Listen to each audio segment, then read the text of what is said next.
Hello friends, now in today's lecture, let us start with the concept of linearity property of Laplace transform. So this is very basic concept which we know in the case of differentiation and integration, right? So what is linearity property?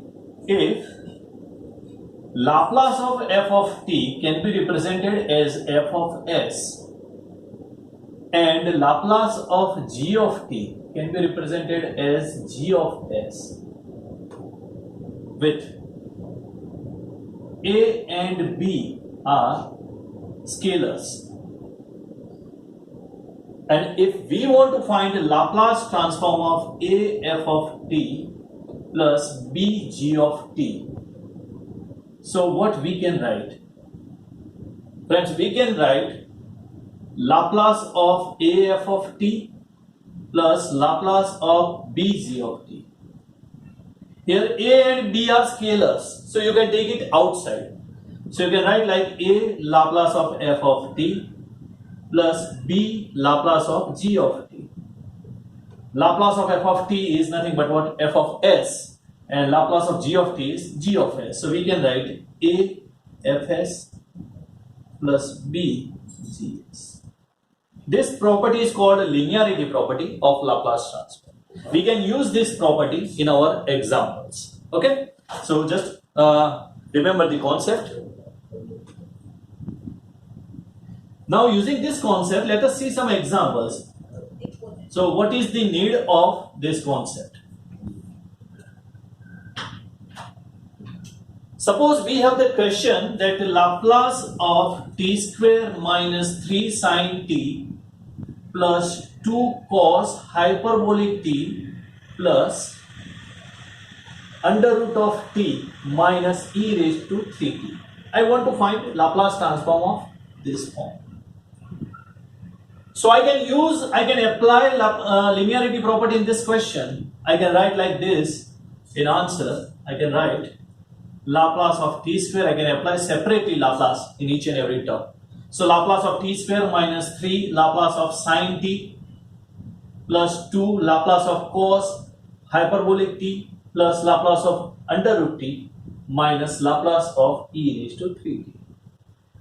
Now we have discussed the formulas of this type of question in the last lecture. So what is the answer? Answer is Laplace of t square. This is the concept of Laplace of t raised to n, where n is positive integer. So the answer is n factorial upon s raised to n plus 1.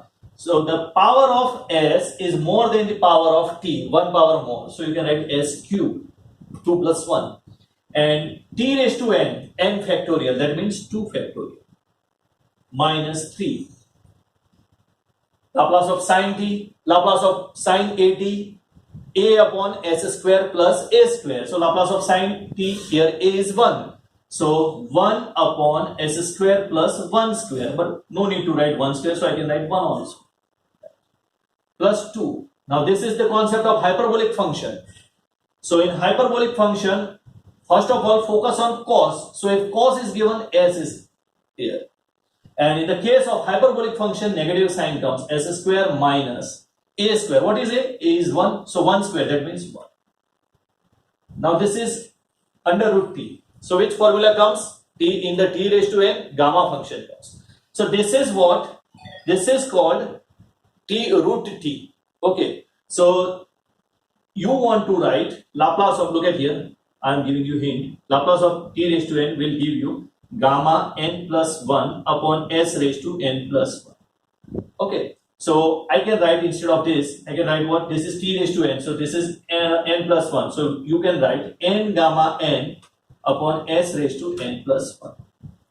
I can hide this step.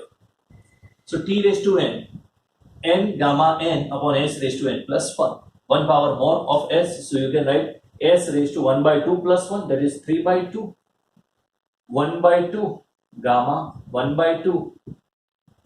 And minus, last one is very simple, 1 upon s minus a, that means 1 upon s minus 3. Okay. Whenever you are solving this type of example, don't give simplification. This is your final answer, friends. Okay. One thing you can do in this question, you just can, instead of writing gamma 1 by 2, you can write, instead of 1 by 2, under root pi. That's it. No need to give more simplification. It is fine, sufficient. No need to take LCM and so on. So this is the use of linearity property in Laplace transform. Okay, we can apply linearity property in this type of concept.